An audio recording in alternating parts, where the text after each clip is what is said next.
Hello everyone and welcome to your second lesson from the Wizard's Compendium. I am, of course, Draco Magnius, your teacher. Today's lesson we'll be learning about the various spells that we obtained in the deep dark woods from Old Father Oak. We'll also be learning a bit more about familiars, and we'll be reading the story which we obtained after defeating the Guardian in the deep dark wood and getting him back to his senses. But without further ado, let's get started with information on the locket we got from the Old Father Oak. Joy and grief, pain and pleasure. One's heart comprises all of these things and more. A heart may even contain too much of one and not enough of another. Such a heart becomes unbalanced, with grave consequences for its owner. The locket is a special vessel in which virtues, the elements which make up a heart, can be stored. It is also capable of sensing the presence of a person who possesses an abundance of a particular virtue, glowing whenever such a person is nearby.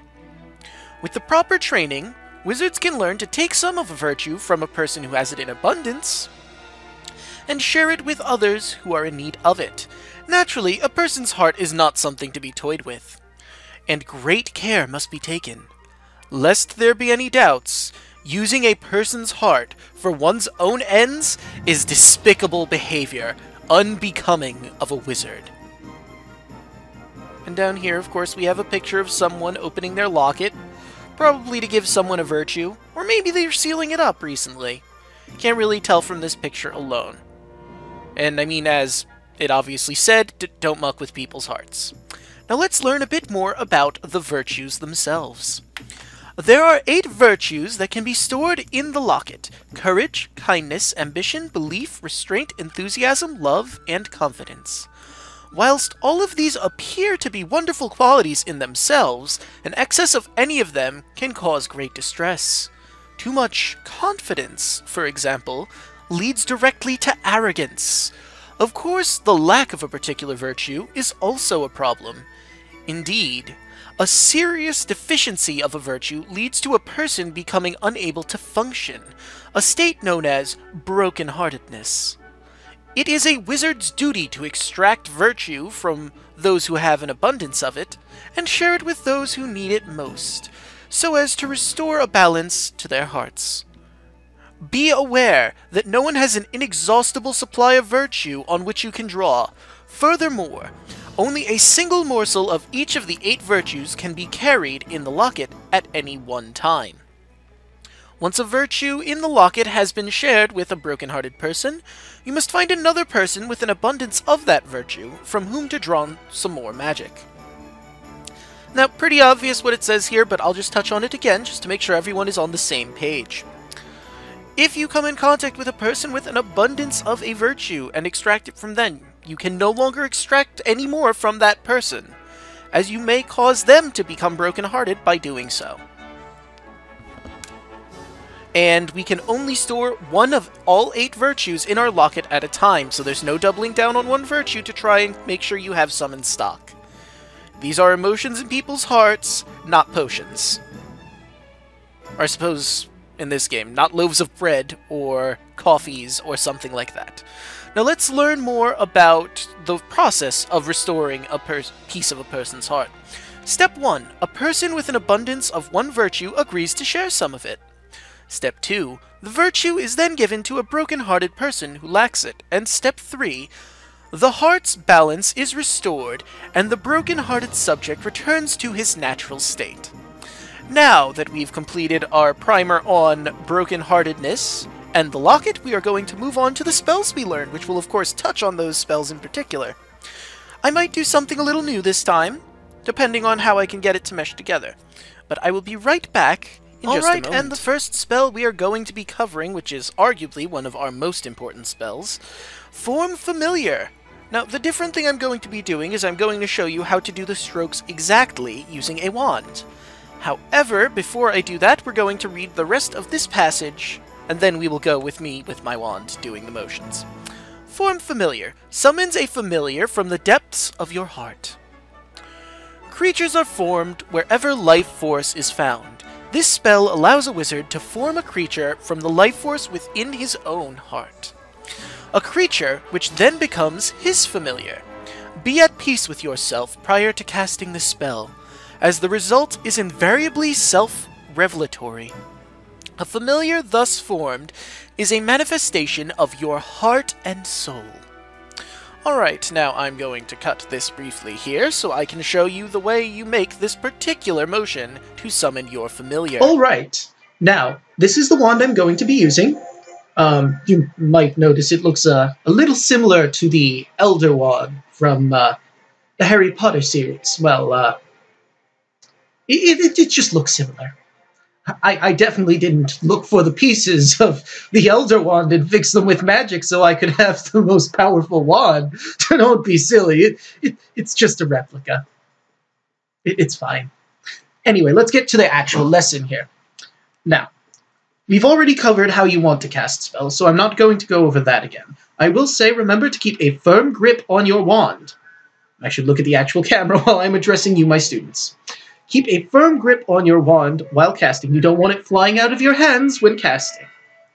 Also, make sure you have the correct trace right. Do this several times when trying to cast a spell, just to make sure you have good practice. I won't be putting magic through my wand when I'm casting, because, of course, if I did that, I would summon my familiar, and it's going to be summoned directly on top of the laptop, and that would just be a mess. And I'm probably not going to ever cast the actual spell while we're doing these, because, I mean, let's be real, I don't want to launch fireballs at my laptop or heal myself when I'm not injured, because it won't do anything. But I digress. Let's get to the tracing.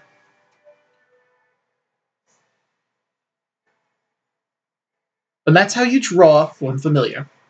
I'll do it a little slower so you can see it just right, because I'll admit I did that a little fast. You carefully draw the sideways V, and then you come down near the middle of it. Alright, now let's get back to the other spells. Alright, and now to cover our next rune, Healing Touch. Ease the pain of bumps, cuts, and grazes. The wizard's path is seldom easy, and you're sure to suffer injuries on your travels or during battle. Should such misfortune befall you, be sure to cast this spell. The key to casting Healing Touch is kindness. Its effects are diminished when performed by a cold-hearted wizard. Now let's move on to showing you how to cast this spell in particular. Okay, and now to cover Healing Touch. This one's pretty easy. Just like Form Familiar, we have a V, except this time it's a upright V. And then, through roughly the middle of the V, we draw a half circle. Now, I did that relatively slowly, but I'll do it once again slowly, just so you can see. We make the V shape, and then we make the half circle. So it should look like this when you're casting fast. Alright, now let's move on to our next spell, shall we? Okay, and once again, a very important spell, Take Heart. Use magic to help share a person's virtues. As previously explained, the heart is made up of virtues, emotions, and various other elements. This spell allows you to take some virtue from a person who has it in abundance, and store it in the locket. Just be sure to ask for permission before you proceed. Remember, a heart belongs to one person, and one person alone. And now let's show you how to cast Take Heart. Okay, now we're moving on to the stuff that's a little trickier. For Take Heart, we have to draw a heart shape and make a line through it. So I will do this very slowly, so you follow. Start like roughly around here, let's say, and we go up, draw the top of the heart, end before making the point, and strike through the middle. I did it fast at the end. You should probably practice going slowly through the heart. Make sure it is a straight line, not a curved line or like curvy line. You get what I mean. I'll do it once again, slowly, and then we'll do it fast. So, starting at the bottom, draw the heart, and the line through. Now fast. Alright, on to the next spell, shall we? The partner to this spell, of course. And just as important as Take Heart, we have Give Heart. Bring balance to someone's heart, restoring a lost virtue. This spell allows you to give the virtues shared using Take Heart to people who are in need of them. In that it offers a means to save the broken-hearted, this is one of the most important spells a wizard can learn. Needless to say, its use necessitates the utmost care and forethought. Now, let's show you how to cast this one as well. Okay. Now, Give Heart, just like its brother, is a little tricky. So, how this one works is we do a... Let's see, I guess I'll start here. We do an upside-down U, and under that U, we do a V.